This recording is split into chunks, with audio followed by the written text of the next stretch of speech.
गणपति बप्पा मोरया, मंगल मूर्ति मोरया। हर साल जब बप्पा का आगमन होता है तो पूरा माहौल भक्तिमय हो जाता है। लेकिन क्या आपने सोचा है कि गणपति उत्सव 10 दिन तक ही क्यों मनाया जाता है और आखिर में गणपति बप्पा के विसर्जन भी क्यों किया जाता है? क्या आप इस रहस्य को जानना चाहेंगे?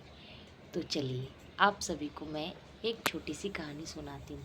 वैसे तो गणपति बप्पा के उत्सव से जुड़ी हुई बहुत सारी कहानियाँ हैं। उनमें से एक कहानी ये भी है कि गणेश चतुर्थी से शुरू होकर अनंत चतुर्दशी तक गणपति उत्सव पूरे 10 दिन तक मनाया जाता है। पुराणों के अनुसार गणेश का जन्म भाद्रपद मास की चतुर्थी तिथि को हुआ था।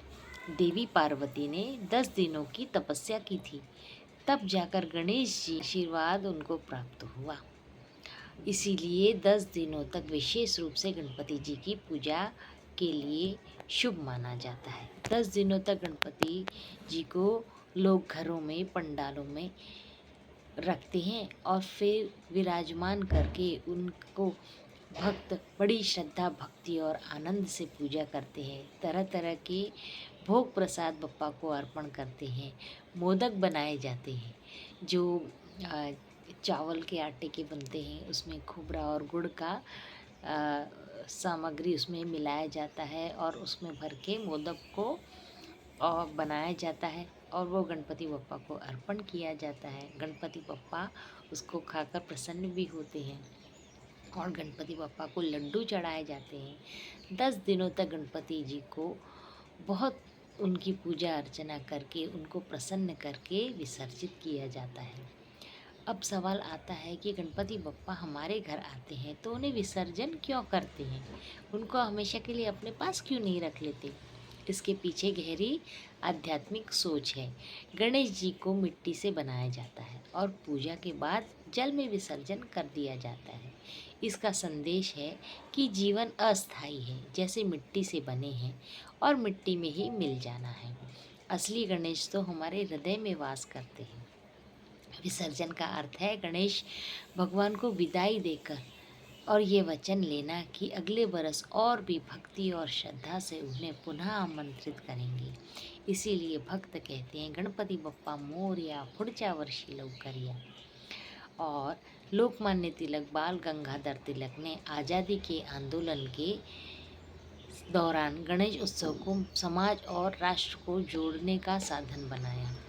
इसका सामाजिक महत्व यही है। इसीलिए आज भी गणपति उत्सव न केवल धार्मिक बल्कि सामाजिक एकता का भी प्रतीक है।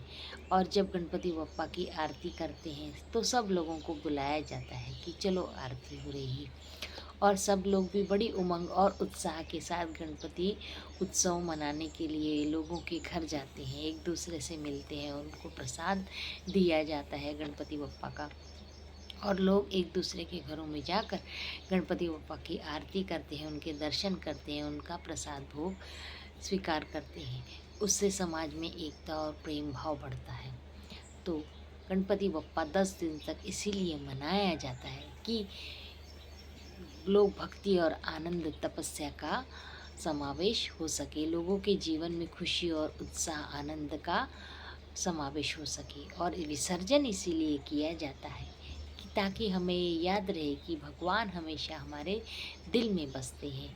और उनकी मूर्ति का जब विसर्जन किया जाता है तो ठंडे जल में उनका मूर्ति का विसर्जन किया जाता है। और जब गणपति बप्पा विसर्जित होते हैं तो सबकी आंखों में आंसू आ जाते हैं।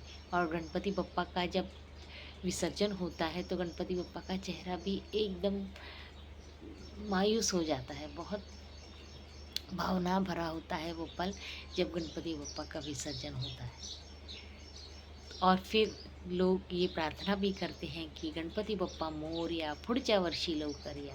फिर से उसी उमंग और उसी उत्साह से लोग अगले बरस भी गणपति बप्पा को अपने घर में लेकर आते हैं, उनका पूजन अर्चन करते हैं और बड़ी ही धूमधाम से उनको विसर्जन भी किया जाता है।